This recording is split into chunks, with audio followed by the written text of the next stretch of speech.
welcome back. Now, each year, 40,000 people in Ireland are diagnosed with cancer.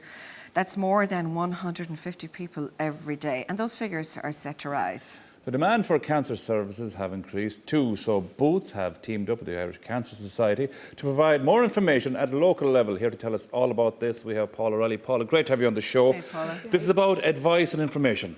Yeah, absolutely. So as you mentioned, we have collaborated there with the Irish Cancer Society, and the aim really is about creating awareness about, prevention, early detection, and treatment also, and providing that service to customers and to patients nationwide. Okay, so when somebody comes into you, if they're worried about something, you're kind of the point of first entry, I suppose, really into something that if you want to send them on to a doctor, that type of thing, if they're worried, is it? Absolutely. So it may be that they have some symptoms, that maybe we detect in the pharmacy that are, they're persistent, they're unusual, and that actually it could be something more sinister and we would need to refer them.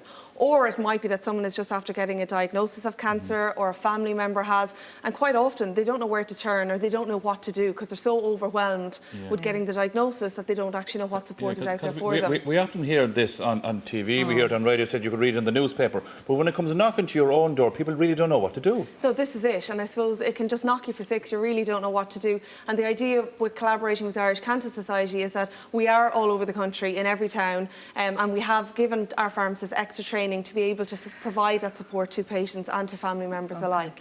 And I suppose, if people have persistent symptoms that aren't going away, I'm not saying they have cancer, and you're not saying they have cancer, but they should check it out. Do you think people ignore that type of thing sometimes? They can do, and it can be something like a persistent cough. Anything I would say that's unusual or abnormal and that's not clearing up or not going away, then absolutely you should go and get that checked out. Yeah, because lots of people these days, I suppose the first stop they would have would be Dr. Google. And sometimes... And you know what? Dr. Google can be very scary, can't it? Dr. Google can be very good, but as Maura says, he can be very, very scary. They always tell you you're dying. Yeah, that's the reality. That's the thing. But actually, to be able to go in and physically speak to somebody who knows what they're talking about as well, it can be a huge help. Absolutely, it can be. It's a huge support, and then we can signpost people to the various different support networks that are in their local community also, which is really important. Paula, there's also the night nurse services, the Cancer Society night nurse services that you're teaming up with those. Can you explain that to us? Yeah, so the Irish Cancer Society provide a fantastic night nurse service across the country, and it's to provide that end-of-life care to patients in their own home, surrounded by their families. The thing about it is it's completely funded by the public funds and donations, and it's not government funded at all. So we have been partnering with the Irish Cancer Society and fundraising for them now for quite some time, for quite a number of years, and we've just recently hit the 1 million mark, and that goes in completely into that night nursing service. Yeah. Brilliant stuff. Actually, we've had people talking about this on the show as well, because the thing is, if you're not in a hospice, and if you can't get that palliative care, which is so important, the night nurse has really changed people's lives. Oh, invaluable. The feedback that we hear from people who have had a night nurse in their home at that time has been extraordinary.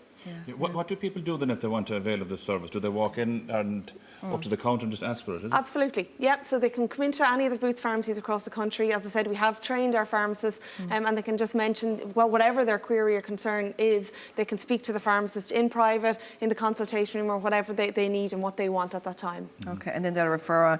And I suppose the thing is that you can actually have the list of the services available in the area as well. Exactly. Our pharmacies in each individual areas will know what their local support network is that's there. Do you find that since the pharmacies and since yourselves in particular have these rooms available for privacy, do you find that a lot more people are coming to you for that first consultation? They are, absolutely, and it's great because it is that private one-to-one consultation that you can have with a pharmacist, which is absolutely invaluable. And a lot of people, I suppose, don't know or aren't aware that actually that service is there, but it is there for anyone who wants it. And remind us as well, because you take a blood pressure and all that as well, wouldn't you? You check those absolutely. What can you remind us about what other services There's you can do? numerous other services that we would do in the consultation room. You mentioned their blood pressure checking, we could measure compression hosiery, one-to-one, any kind of advice. There would be various services like food intolerance. There's a variety of different services that we'd provide in the consultation room. There's a good chance as well that the person will probably know the person in Boots better than they will their doctor, because they see him more often as well, and there'll be a friendly face there in front of them. Absolutely, and that's invaluable too. I suppose as well, lifestyle tips, Paul, are very important.